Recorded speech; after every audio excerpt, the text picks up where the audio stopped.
Good morning. On June the 15th, the Real Estate Council of British Columbia implemented a number of new rules by which licensed real estate agents must abide in an effort to improve the public's knowledge of what it means to work with a licensed realtor. These rules are about improving the transparency on all aspects of buying and selling real estate, starting with a better understanding of the word agent or agency.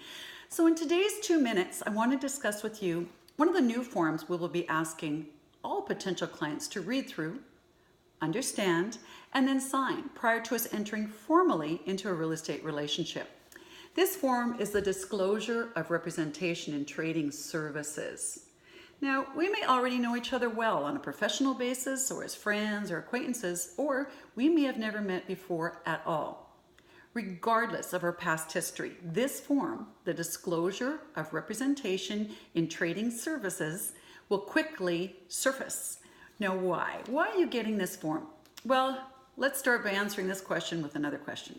Do you know what's meant by the term agency or agent? When you work with a real estate agent or say an insurance agent, the designation by nature implies a certain level of education, expertise, and licensing, and the power to effect legal relations. We have, by way of our licensing, a higher level of duty towards you and the public. Now, as a client of a real estate agent, there are a number of legal duties owed to you by that realtor. For example, some are. Number one is a high degree of loyalty, that your interests must be put first.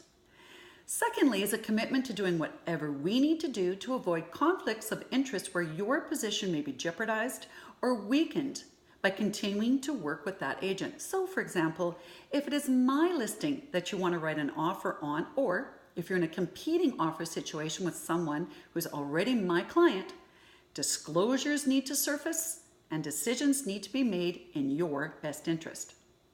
Thirdly, when working as a client, the agent must fully disclose all relevant information that's known that might affect your decisions. And fourthly, as a client, an agent must protect your confidentiality and must not reveal any private information, such as your reasons for buying or selling or anything to do with your financial situation or pricing, etc. Now, as an unrepresented party, you may be at greater risk. Having said this, you do have options. You have the option to proceed in any transaction as an unrepresented party.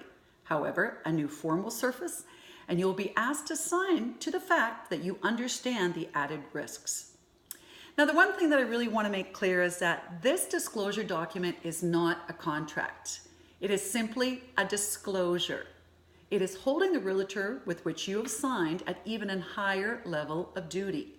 You, on the other hand, can sign as many of these disclosures as you wish. Signing one does not obligate you to work only with one realtor. These forms are not as scary as they first seem. Disclosure and transparency is a good thing.